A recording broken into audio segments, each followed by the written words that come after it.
Minnesota now ranks 16th in the country for vaccine doses administered per capita. That's according to the CDC.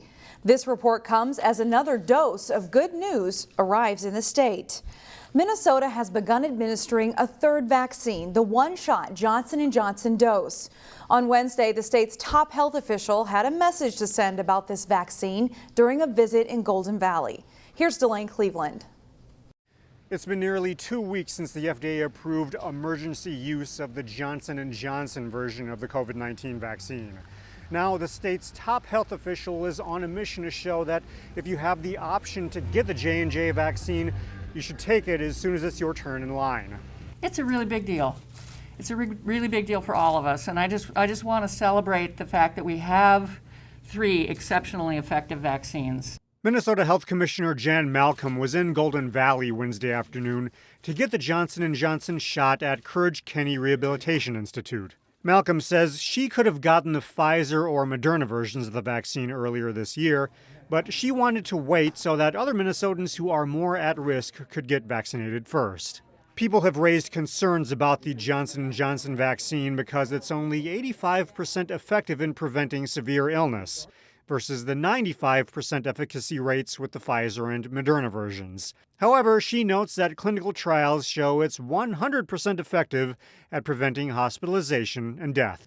And I know folks have had questions about whether this vaccine is as effective as the others, and you've heard public health officials say it is extremely effective, especially where it matters most, preventing severe illness, hospitalization, and death. As of Wednesday, Minnesota has received more than 56,000 doses of the Johnson & Johnson vaccine. In Golden Valley, Delane Cleveland, CCX News. People who live or drive near the area where the train derailed last weekend in Plymouth can expect cleanup to last into the summer. Pineview Lane will remain closed north and south of the tracks as crews operate heavy machinery. The road will remain closed to through traffic. Canadian Pacific will be constructing a temporary road to remove the derailed train cars while still allowing trains to run on schedule. Residents can expect to hear noise and train horns during this process of safely removing cars out of the lower wetland area. They're continuing to do 24/7 air monitoring checks of the area, and there's still no concerns. There's no readings of any leaking. CP Rail has a team that comes in at least twice a day to check all of the valves and different spots on all the cars that are overturned. Construction of the temporary road started on Wednesday. Thieves in the Northwest Metro have been swiping catalytic converters for years, but Plymouth police tell us it's been happening recently at a much higher rate. Reporter Pafua Yang explains why. At Stellar Auto Works in Plymouth, it's common to see cars with missing catalytic converters. This one's actually been cut out and been replaced. The long metal funnels can cost anywhere from $1,000 to $5,000 to replace. Catalytic converter helps break down the exhaust gases coming out of the motor to make it come out a lot more eco-friendly into our environment. Recently, there's been a spike in catalytic converter thefts. Last week, there were 7 catalytic converter thefts reported, and the week before, there were also 7 catalytic converter thefts reported. Plymouth police officer Jim Long says rising metal prices is the driving force behind the thievery. They're getting higher prices for those particular metals. Catalytic converters have components of platinum, palladium, and rhodium, which are precious and valuable metals. Long says you can get up to $350 for one converter. They go to scrap yards, scrap shops, where they're getting cash for the stolen catalytic converter. Mechanics say it's a favorite theft among metal scrappers because it doesn't take much. It takes all of 10 seconds maybe. You just need a Sawzall underneath the car, cut through the pipe, and you're free.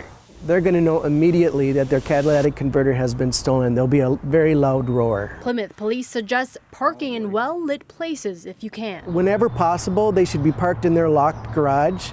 If they park on the street or in a parking lot, they should try to be where there's a lot of foot traffic, near the front entrance of a building. And if you see any suspicious activity, call 911.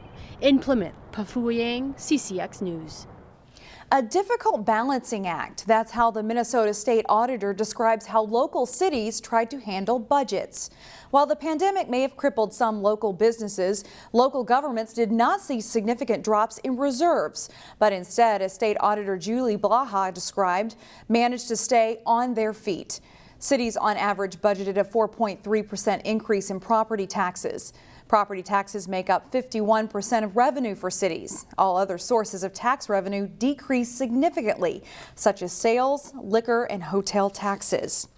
Blaha says because cities entered 2020 in relatively good financial shape, they were able to weather the storm a lot easier. A couple of local schools have become among the first in the state to be recognized for their counseling programs. Northview Middle School in Brooklyn Park and Garden City Elementary in Brooklyn Center were each honored by the American School Counselor Association. They were singled out for several factors, including efforts to narrow the achievement gap. The Garden City School Counselor says the extra time and money put in for counseling helps students like Joshua Contreras Islas. School counseling. They really value social emotional learning, the mental health of our students. So every year, my principal and my staff chooses to buy my position up to a 1.0. That's a huge reason for why we've been able to really do what we have at Garden City. Both Northview and Garden City will be honored at a ceremony in Las Vegas this summer.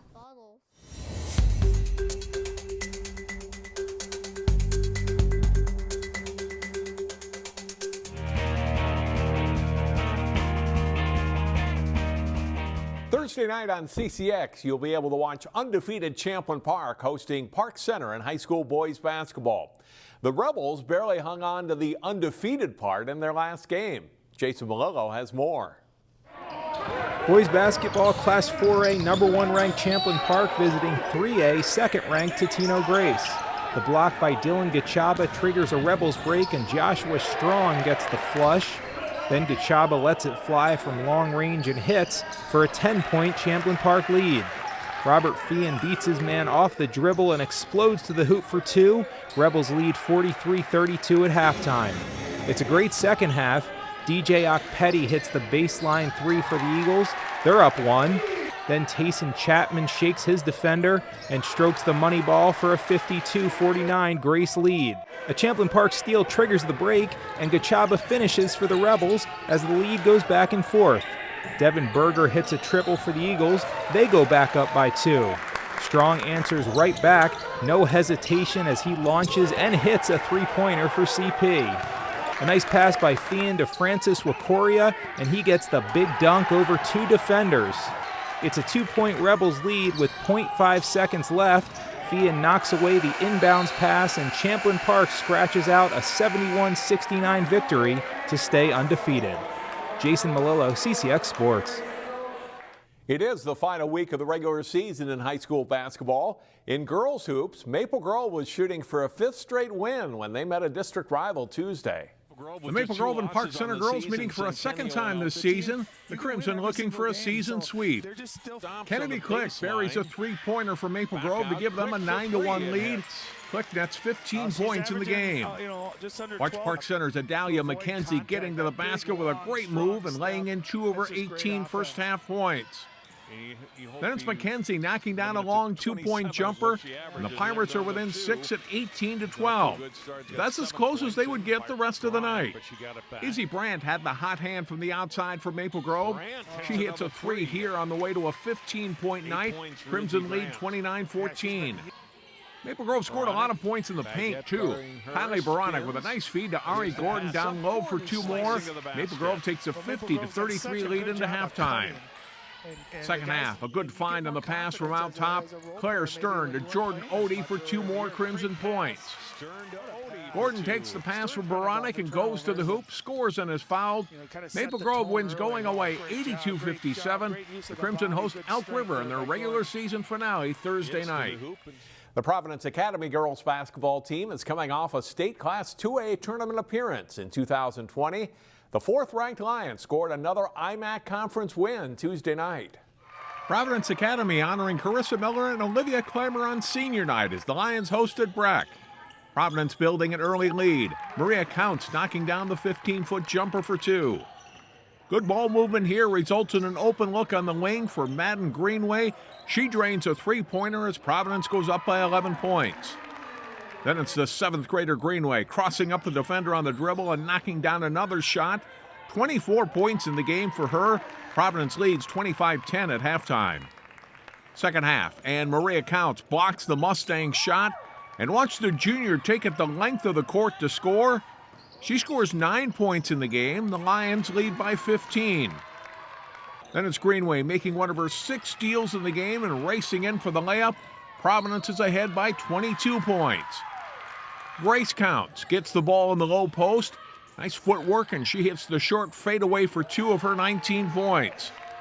Providence goes on to win 62-24. The Lions are now 16-1 on the season and host 5th-ranked Minnehaha Academy on Saturday. John Jacobson, CCX Sports.